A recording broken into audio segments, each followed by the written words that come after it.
Salut à tous, c'est Dylan du Grenier Geek.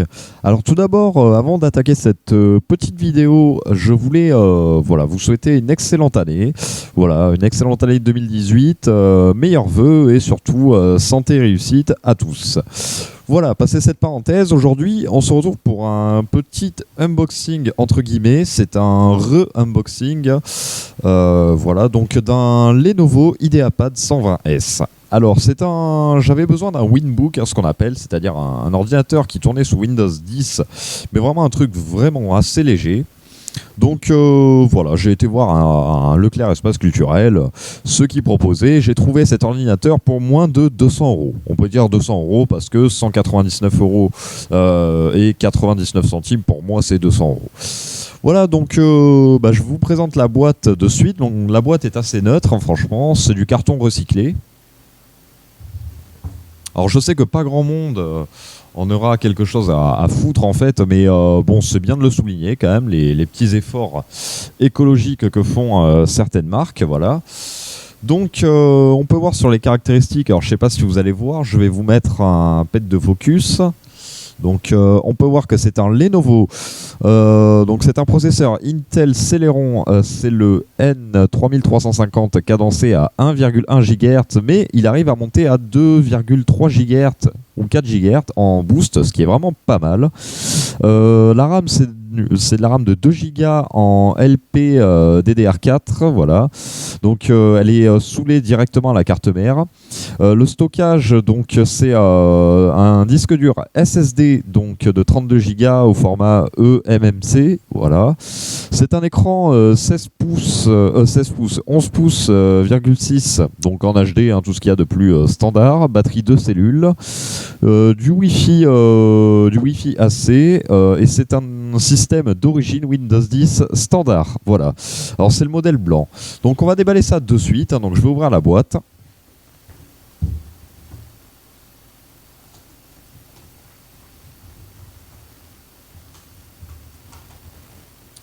Alors avant toute chose, pourquoi je dis re-unboxing ? Cet ordinateur, en fait, je l'ai acheté le 31 janvier 2017.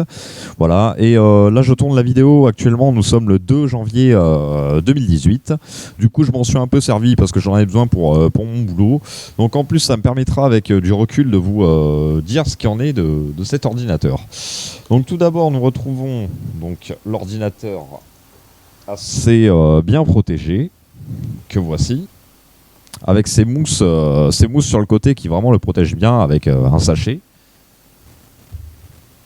Voilà, donc c'est vraiment très bien protégé. Franchement, certaines marques mettent moins de protection que ça, mais Lenovo, j'en suis à mon 2 ou 3e ordinateur neuf acheté chez eux, et franchement, ça a toujours été nickel, quoi.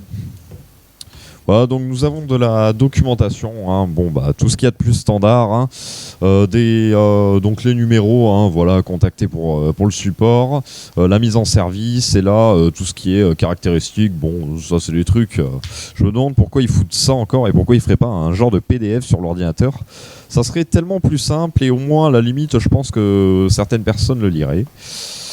Contrairement à ça, hein, ça souvent ça reste au fond de la boîte avec la facture et basta.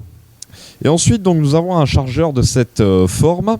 Ça me fait penser, pas mal de marques reprennent ce style de chargeur. Ça fait penser quand même un peu au MagSafe de chez Apple, hein. C'est même le MagSafe tout craché, franchement, hein. Donc seulement copier pas le manche, j'ai envie de dire, parce que on peut pas détacher ça visiblement, et on peut pas mettre une rallonge. Ce qui est assez con parce que je déteste ces chargeurs.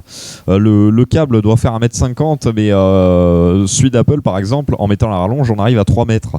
Ce qui est vraiment nickel, quoi, hein, pour un chargeur. Mais là, 1,50 m, vous avez ça au mur, quoi. Vous êtes obligé de vous faire chier à passer ça derrière le bureau correctement pour essayer de gratter quelques centimètres de fil, quoi. Enfin vraiment, c'est à chier ces chargeurs en fait, hein. Franchement là, vraiment pas top de ce côté-là. Mais bon, avec un ordinateur à 200 balles en même temps, on peut pas espérer mieux. Voilà, il est d'assez bonne qualité, j'ai vérifié niveau tension, etc. Le courant qu'il délivre et la tension est assez stable, franchement, donc bon, hein, c'est déjà ça, c'est ce qu'on demande. Et en embout, donc c'est un tout petit embout, je sais même pas si vous allez le voir, hein, franchement. Donc embout assez fragile, hein, faudra faire gaffe à pas trop bourriner sur la connectique, hein, parce que ça c'est les embouts, ce que j'appelle casse-gueule, c'est-à-dire qu'au bout de 6 mois, on se retrouve avec une prise foireuse sur l'ordinateur, hein, pour beaucoup de gens. Donc je vais poser cette boîte. Voilà, c'est fait. Donc je vais vous déballer, vous démarrer l'ordinateur en direct, hein. Voilà.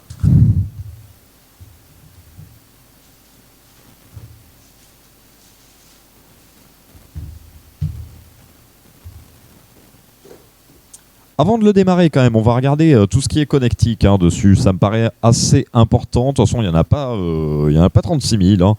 Comme je le répète, c'est un Winbook, hein, voilà, donc un ordinateur d'utilisation très simple. Son but, c'est d'être nomade avec une grande autonomie et une utilisation très basique, c'est tout. Donc nous avons le port de charge ici, voilà, un USB 3 ici, un port HDMI ici, un port USB-C ici. Alors j'ai fait un peu de lecture sur l'USB-C. Alors c'est bien et pas bien, hein, visiblement, parce qu'il y a énormément de boulettes apparemment qui ont été faits. Un port USB 3 encore ici, un port que je déteste, le combiné micro-casque ici, hein. Je préférais quand il y avait la prise casque et la prise micro à côté. C'était beaucoup plus simple quand on se servait d'applications voilà, avec du matériel un peu professionnel en fait. Voilà, ça c'est pour de l'amateur, mais bon, c'est pas le but de cet ordi. Nous avons un truc qui est vraiment très cool, un port micro SD, ce qui permettra de compléter les 32 pauvres gigas du SSD avec une micro SD classe 10, voilà, pour se faire vraiment un genre de deuxième disque dur assez rapide. Et nous avons un espèce de bouton reset ici. Alors j'arrive pas trop à comprendre qu'est-ce qu'ils veulent resetter sur ce truc, franchement. C'est pas l'accès au BIOS, parce que l'accès au BIOS se fait via la touche F2, si mes souvenirs sont bons. J'y suis allé, F2, ou alors il y a un accès au BIOS depuis Windows. C'est vraiment bizarre en fait. C'est bizarre comment ça évolue, franchement. J'ai l'impression que plus ça va, plus c'est compliqué l'informatique. Enfin, compliqué, plus chiant, parce que c'est pas une histoire d'être compliqué, mais bon, c'est bien casse-couille quoi. Voilà, donc côté finesse, on peut voir vraiment que c'est un ordinateur vraiment assez fin. Ça rappelle le MacBook Air en finesse, hein, qui était sorti. Ensuite, bon bah là c'est encore vraiment plus fin. Et là, bon bah voilà. Comme vous pouvez le voir, donc 2 haut-parleurs à l'arrière, voilà. Il n'y a pas de ventilation et cet ordinateur n'en a absolument pas besoin. Vous pouvez chercher, franchement, bon, je vais pas vous spoiler en vous ouvrant l'ordi, mais il n'y a absolument pas de ventilation ici, contrairement à un Lenovo IdeaPad S210 ou une connerie comme ça, ou S206 que j'avais eu pour être plus précis, qui était un ordinateur sous processeur AMD E1 1200, une vraie dope ce truc d'ailleurs, même pour une utilisation basique c'était à chier en fait, hein. Donc voilà, donc il y avait un ventilateur, là vraiment il n'y en a absolument pas, il n'y en a pas besoin parce que c'est à peine vraiment tiède, c'est des puces enfin c'est un processeur qui chauffe vraiment très peu. Donc on va l'ouvrir. Alors cet ordinateur existe en bleu il me semble, en gris et en noir mais pas sûr. Moi j'ai pas eu le choix, j'ai eu le modèle noir et blanc entre guillemets, voilà. Alors désolé, l'angle sera pas trop correct.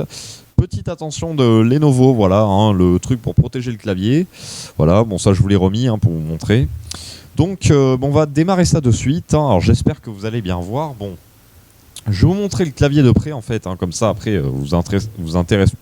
je vais y arriver, vous vous intéresserez plus au clavier.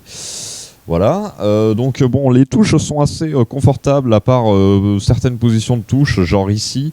Là, j'ai pas compris hein, le fait de mettre 2 putains de flèches badass ici et 2 petites flèches là. C'est vraiment bizarre. C'est pas souvent qu'on voit ça. Hein. Souvent, elles sont petites et il y a un petit vide ici, ce qui est à la limite mieux. Personnellement, je trouve ça mieux. Après, ça dépend des gens. Hein. Voilà, bon, et sinon, non, côté confort de frappe, c'est vraiment assez confortable.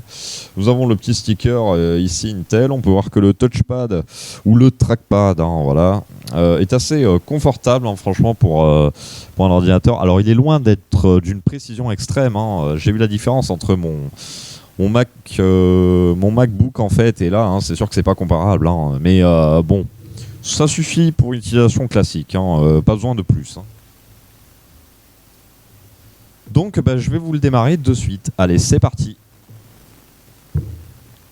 Alors, note à Lenovo. Apercevez-moi cette image dégueulasse, mais vraiment dégueulasse de bout. Franchement, ils auraient pas pu faire un petit PNG détouré ou un truc comme ça. Non, ils nous ont foutu vraiment un JPEG dégueulasse quoi de l'image de Lenovo et roulé, c'est bon. Alors voilà, l'ordinateur est vraiment déjà démarré, voilà, hein, franchement, ça va vraiment très vite, quoi. C'est assez impressionnant, je pense que c'est vraiment dû au SSD. Pourtant, pour un modèle avec 2 Go de RAM, c'est assez surprenant parce que j'ai un Asus avec un disque dur classique avec 6 Go de RAM et il démarre 10 fois plus lentement en fait, hein, et il est plus vierge encore que celui-là. Donc en application installée, déjà nous avons donc le navigateur Opera, ça c'est moi qui les ai installés, hein. Google Chrome, des logiciels propriétaires que vous ne trouverez pas, hein, qui sont là pour tester pour le réseau, CCleaner, Illustrator CS2, Photoshop CS2 et le fameux bureau à distance de chez Microsoft. Voilà, et là si vous voyez pas, c'est un petit raccourci éteindre et un fichier texte. Voilà, donc pas grand chose d'installer dessus. Oui, alors ça, bon, il me fait chier à chaque fois. Il a trouvé plusieurs paramètres qui vont pas. C'est juste que je veux pas activer la veille de l'écran et visiblement ça plaît pas trop à Windows 10. Mais bon, voilà. Alors, hop, excusez-moi pour. Attendez, je vais incliner un peu mieux l'écran, d'autant plus que vraiment il est inclinable. Vous allez voir, c'est incroyable. Voilà, il est inclinable vraiment quasiment à plat, quoi.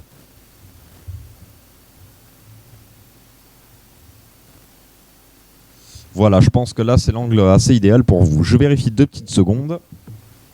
Ouais, ça sera parfait. Donc, ce Lenovo, voilà, donc c'est vraiment un ordinateur qui est fait pour des petites tâches. Vous pouvez voir quand même qu'avec Opera d'installer, Google Chrome, ce logiciel tout en bas et celui-là vraiment font quelques mégaoctets, hein. C'est pas ça qui prennent tout le système, quoi. Et CCleaner, Illustrator CS2, Photoshop et le bureau à distance, il nous reste encore 11 Go sur 27 Go au total. Donc voilà, ce qui est vraiment pas trop mal, hein. Bon voilà, on est un peu court, c'est sûr, mais c'est pas un PC pour stocker les documents. Donc on va ouvrir, déjà je vais me connecter à mon Wi-Fi parce que j'ai pas eu le temps encore de me connecter ici. Donc je vais taper le code de suite. Ça, excusez-moi, j'aurais dû le faire un peu avant.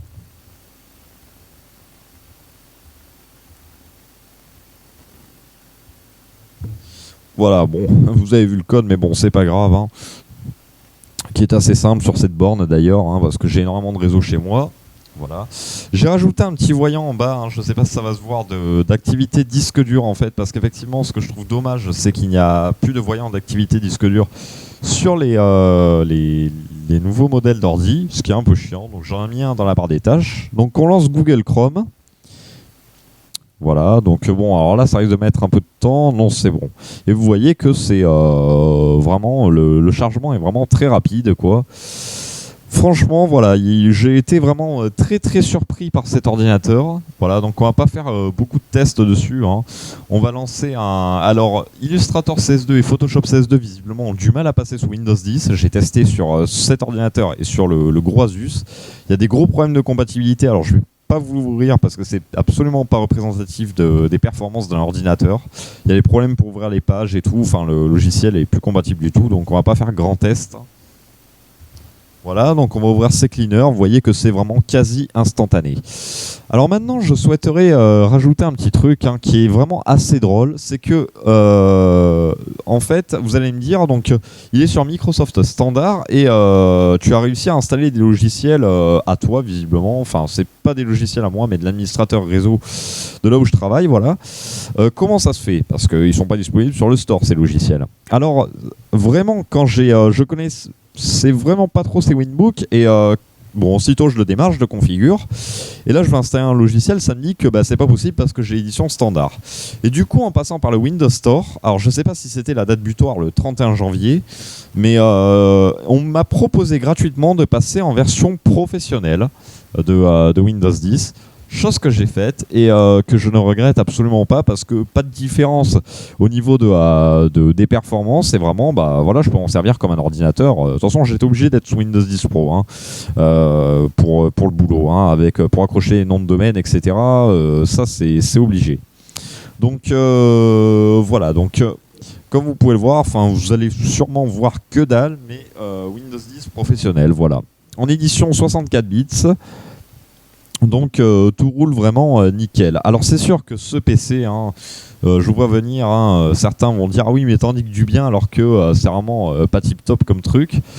C'est sûr que c'est pas une GTX 1080 qu'il y a dedans ni rien. Encore une fois, c'est un Winbook en fait. C'est un ordinateur vraiment pour une utilisation très très basique. Moi, je l'ai pris parce que j'en avais marre de passer par des machines virtuelles sur mon Mac.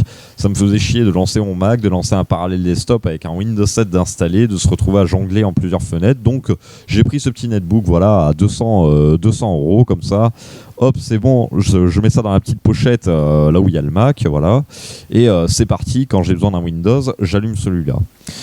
Maintenant, donc, le truc qu'il y a, je voudrais vraiment, mais alors là, faire un gros point avec vous, vraiment, c'est pour pas vous faire, en fait, arnaquer et que vous chopez une migraine de conneries, en fait, quand vous allez vraiment dans des magasins.